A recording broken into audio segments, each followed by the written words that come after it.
বেসরকারি বিশ্ববিদ্যালয়ের এক শিক্ষার্থীর মৃত্যুর ঘটনায় ঢাকা মেডিকেল কলেজ হাসপাতালে মারধর ভাঙচুরের ঘটনা ঘটেছে।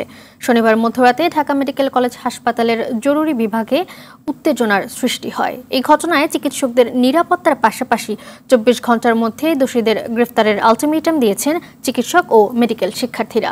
এই সময়ের মধ্যে তাদের আইনের আওতায় না আনলে কর্মবিরতিতে যাওয়ার আলটিমেটাম দিয়েছে তারা। চিকিৎসকদের দাবি, রাজধানীর ক্যান্টনমেন্ট এলাকায় মোটরসাইকেল দুর্ঘটনায় আহত হয়ে একজন চিকিৎসাধীন অবস্থায় ঢাকা মেডিকেল কলেজ হাসপাতালে মারা গেলে চিকিৎসকদের অবহেলায় তার মৃত্যু হয়েছে এমন অভিযোগ তুলে বেশ কয়েকজন হাসপাতালে এসে অপারেশন থিয়েটারে ঢুকে চিকিৎসককে মারধর করে। এছাড়াও শনিবার সন্ধ্যায় ঢাকা মেডিকেল কলেজ হাসপাতালে জরুরি বিভাগের ভেতরে ধারালো অস্ত্র নিয়ে দুই গ্রুপের হামলায় একজন মারা যায়। এই ঘটনায় চাপাতি সহ ৪ জনকে আটক করে সেনাবাহিনী। নিরাপত্তা ডাক্তাররা পায় যেন তারা সাহস নিয়ে কাজ করতে পারে। এর আগে একটা ঘটনা ঘটেছে এখানে, আমি যতটুকু জানি এটা কিশোর গ্যাং, দুই গ্রুপ অস্ত্র নিয়ে সরাসরি ইমার্জেন্সিতে দৌড়াদৌড়ি করেছে। কোন সাহসে একটা ডাক্তারের গায়ে হাত তোলে?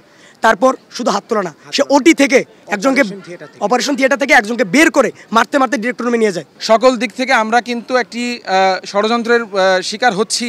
এই বিষয় নিয়ে যে জনমনে যে আতঙ্ক এবং যে যেই আশঙ্কা, সেটি একেবারে অমূলক নয়। একই দিনে একাধিক ঘটনা ঘটছে। দর্শক, এই মুহূর্তে ঢাকা মেডিকেল কলেজ হাসপাতাল থেকে সরাসরি যোগ দিচ্ছেন সহকর্মী সীমা তানভীর। ঢাকা মেডিকেল কলেজের কি পরিস্থিতি দেখতে পাচ্ছেন এখন, আর হামলার ঘটনায় এখন পর্যন্ত কেউ গ্রেফতার হয়েছে কিনা জানাবেন আমাদের। দেখেন, বাংলাদেশ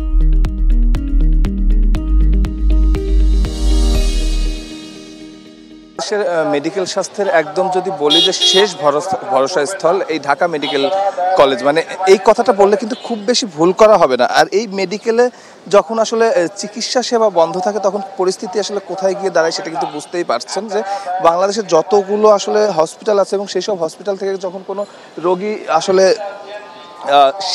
কোনো ডাক্তার আসলে তার চিকিৎসা সেবা দিতে অপারগ হন, তখন কিন্তু এই ঢাকা মেডিকেলে তাদেরকে কিন্তু আসলে রেফার করা হয়। এবং এই ঢাকা মেডিকেলে শুধু ঢাকার না, সারা বাংলাদেশ থেকে রোগীরা আসেন এবং সেই জায়গাটিতে কিন্তু এখন কর্মবিরতিতে আছেন ইন্টার্ন চিকিৎসকরা। এবং যে ইমার্জেন্সিটি, এই ইমার্জেন্সিতেই প্রথমে এসে রোগীরা কিন্তু আসলে প্রাথমিকভাবে তাদের দেখানো হয়, সেই ইমার্জেন্সিও কিন্তু এখন বন্ধ আছে।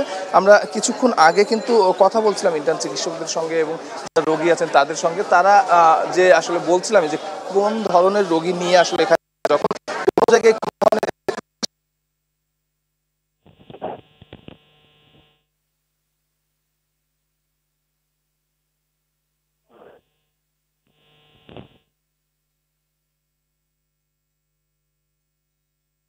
ধন্যবাদ।